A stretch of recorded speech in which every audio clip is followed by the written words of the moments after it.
Hello, geometry students. Welcome back to 9.2.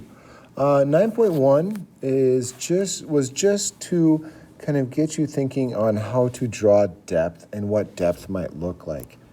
So now we're going to consider how do we find the surface area of prisms and cylinders. So now there's something you need to kind of be aware of, and that is we're thinking about looking at a 3D shape from multiple sides, multiple perspectives. So we need to be able to account for that and be able to make sure that we have everything covered. Okay, so a prism is basically all of these items. All of these items would be considered a prism. It would basically be just an enclosed 3D shape. Okay, there's going to be two bases and lateral faces. So two bases and lateral faces, and the number of lateral faces is how many sides are on the base. Okay, so if I consider a triangular prism, my base would be a triangle. So then I'm going to have 3 lateral faces. All right, and every lateral face is just a rectangle. That's all it is. So if I look here at the pentagonal prism, there's 5 sides. That means 5 lateral faces. Okay, so 5 rectangles. So that's kind of what your prism is going to be. So triangular prism, rectangular prism, and cube. So this is kind of where you take a little bit of practice and draw. So if I take a triangular prism, all I'll do is draw 2 triangles and kind of just connect the dots.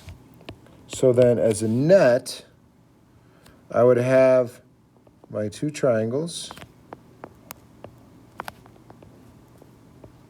Then I would have side. So if I was going to unfold this, that's what it would look like. A rectangular prism is not unlike the triangular prism, so it will look like that. This one's a little bit more difficult if you consider that you've got rectangle, rectangle. So you're going to have long side, then you'll have short side, okay? That's like this shape going here, this shape going here. On the other side, you will have short side. Then you will have a longer side representing the top. Okay? That's kind of what that will look like. Then a cube is if you think about like a dice. So you've got square, square, square, square. A cube is really a square, but everything is unfolded. Boom, boom, here, here, here, where all of these will be the same length all the way around. Okay, so those would be the nets of those shapes. Okay, so this just kind of gets your mind wrapped around the idea of what these will look like as 3D objects, as well as what they'll look like in nets.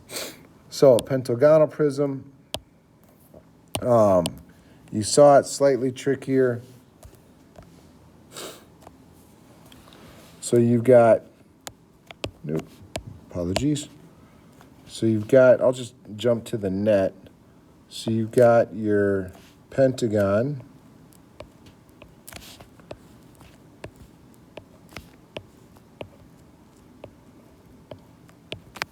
So you'll have a shape this way, which is from there. You'll have one this way from here.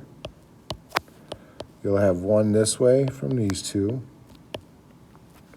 You'll have one this way from these two. And the hexagonal prism, you can draw that out. I mean, that'll be just one more side. I'll let you draw that one out. Okay, so you have your right, and then you have your oblique. Your right is what you're going to deal with the most. All that means is that it is straight up and down. Okay, oblique just means it looks like somebody tried to walk up and push it over. Okay, so let's talk a little bit about what you have here. So your base is going to be non-rectangular, unless it's a rectangular prism, non-rectangular sides. Your lateral face is going to be these right here, okay? These rectangles on the side.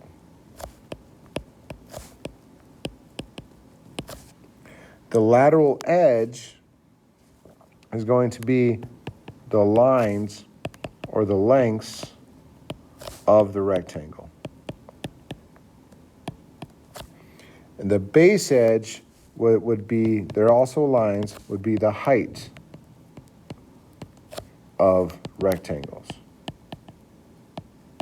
Okay, so if I drew this, so that's a base, that's a base. All right, likewise here, likewise here. Your lateral face would be these. So this would also be a lateral face. All those are lateral faces. Okay, your lateral edge going to be here and here.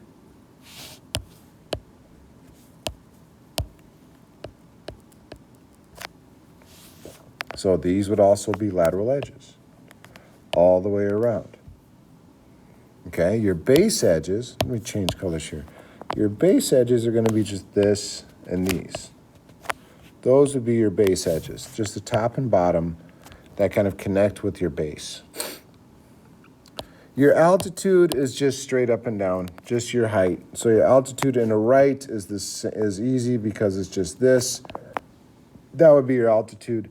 In an oblique, it's a little bit more difficult because you have to have something that goes straight down and is perpendicular. And cross section means like what would happen if I cut through the middle? If I cut through the middle, what shape do I see?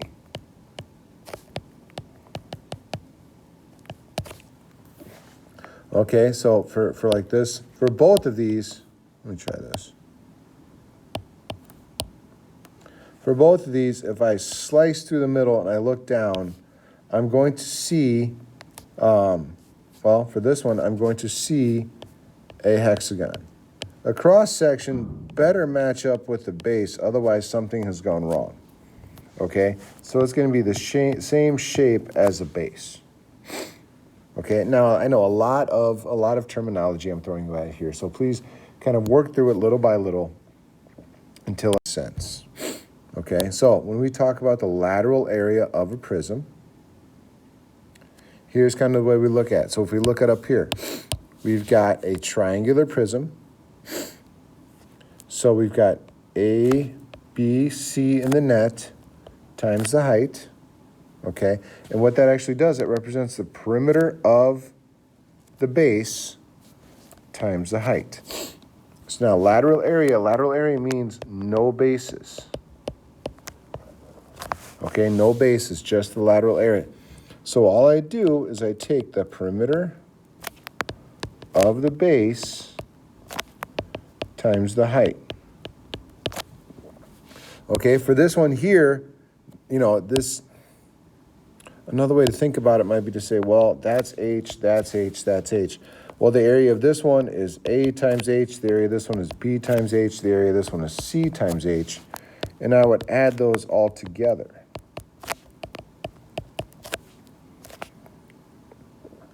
So now, you know, algebraically, in terms of algebra, there's an H in each one of these.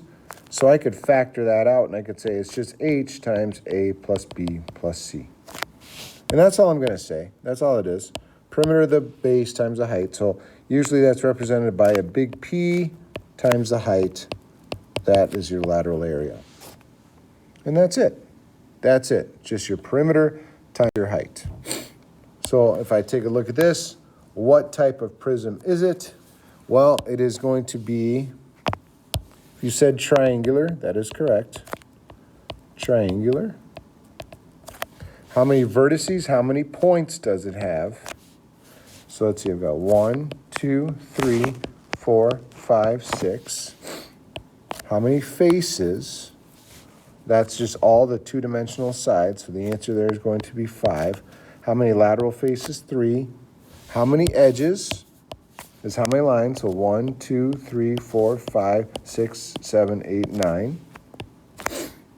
What shape of a cross-section is parallel to the bases? So that will just be a triangle.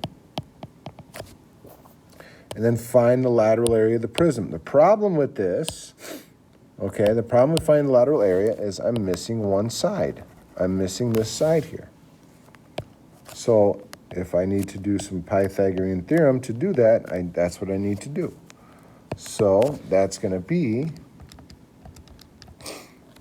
the square root of 61, which is going to be 7.81. So my lateral area is just perimeter times height. So that's 5 plus 6 plus 7.81 times 7. Okay, please notice that 7 is still my height, even though it's laid down. The triangle is my base because that's a non-rectangular side.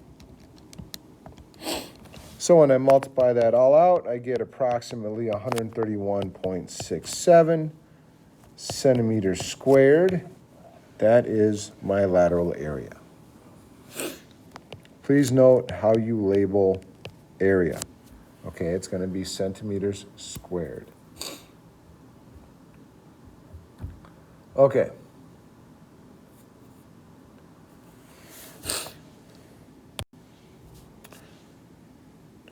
So, part 2,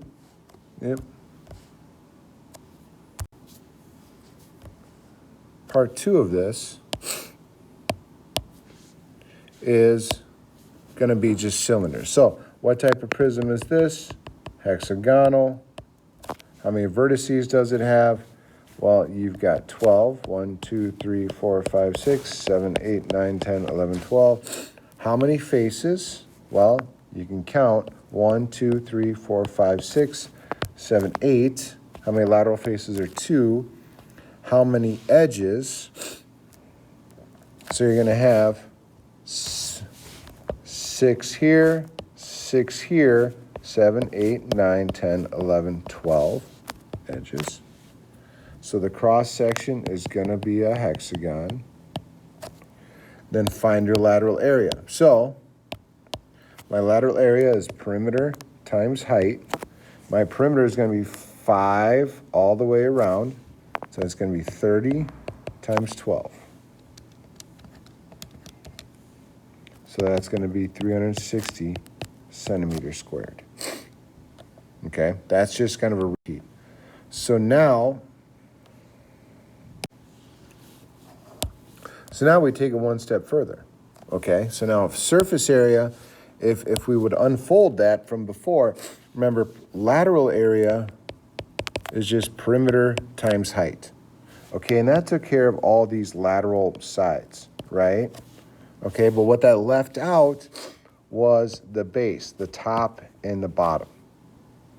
Okay, so for surface area, all I do is I take my lateral area and I add the area of the base twice.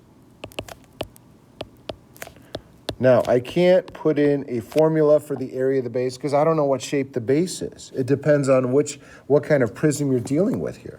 Okay, so all I'm going to say is that the surface area of a prism is going to be just the lateral area plus twice the base. The lateral area is just going to be perimeter times height plus twice the base. So that's what I do for surface area. I take my lateral area, perimeter times height, and I just go double the base. Okay? That is what that represents. There's my answer. All right, so if I take a look here, find the surface area of the regular prism. Okay?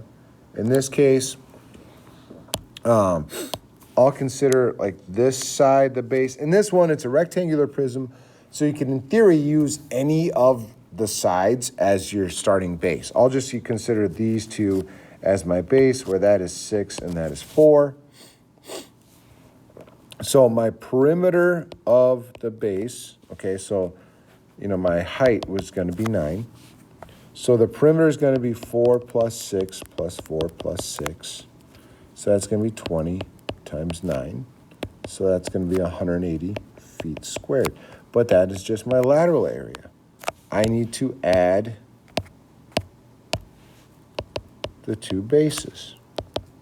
So the area of each base will be 6 times 4.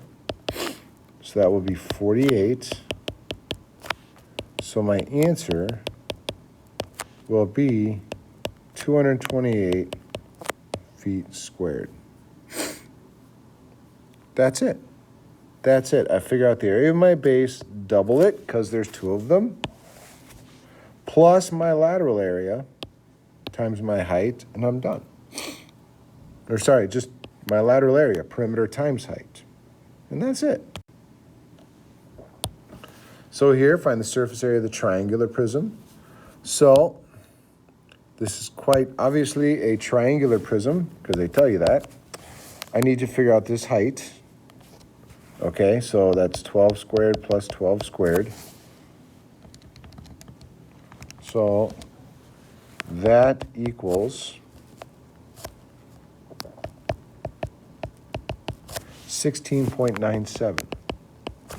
So to figure out the surface area, I need perimeter times height plus twice the base. So perimeter times height. So my perimeter will be 12 plus 12 plus 16.97 times 8 plus 2. Now, this is a triangle. Area of the base is a triangle. So I go 12 times 12 divided by 2.